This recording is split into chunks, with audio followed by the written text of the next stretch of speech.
South Africa's situation was the overwhelming prominence of race expressed most clearly in the policy of apartheid, which attempted to separate blacks from whites in every conceivable way while retaining Africa's labor power in the white-controlled economy. Rigid pass laws monitored and tried to control the movement of Africans into the cities, where they were subjected to extreme forms of social segregation. In the rural areas, a series of impoverished and overcrowded native reserves, or Bantustans, served as ethnic homelands that kept Africans divided along tribal lines. Established in 1912, the African National Congress, ANC, was led by educated professional and middle-class Africans who sought not to overthrow the existing order but to be accepted as civilized men within it. They appealed to the liberal, humane, and Christian values that white society claimed. For 4 decades, its leaders pursued peaceful and moderate protests, petitions, multiracial conferences, delegations appealing to the authorities, even as racially based segregationist policies were implemented one after the other. By 1948, when the Afrikaner-led National Party came to power on a platform of apartheid, it was clear that that such constitutional protests had produced nothing.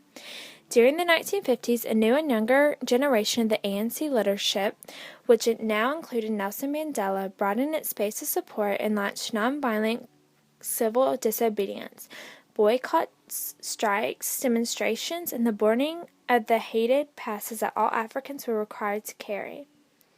The government of South Africa responded with tremendous repression, including the shooting of the 69 unarmed demonstrators at Sharpeville in 1960, the banning of the ANC, and the imprisonment of its leadership.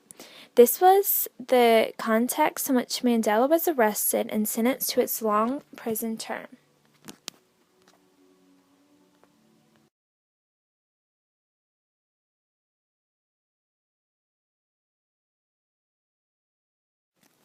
Politically, women gained the right to vote in many parts of the world by the first quarter of the 20th century. By 1930, that right had been gained by women in much of Latin America, India, China, Japan, and most of Europe.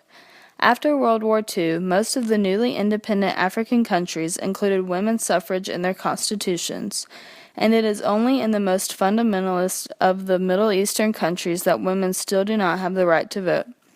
However, having the right to vote differs significantly from having the education and opportunity to vote.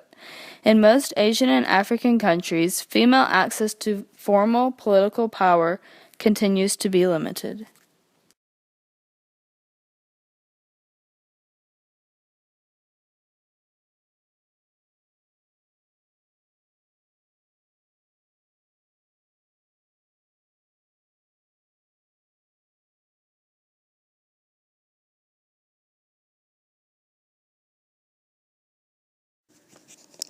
On October 24, 1945, the United Nations was established. It was an organization aimed to keep international law, security, economic development, social progress, and human rights in order.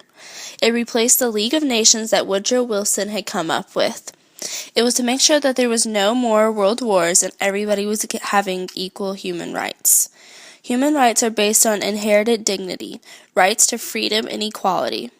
The International Bill of Rights and Universal Declaration of Human Rights are both standards of achievement for all people and nations of the world.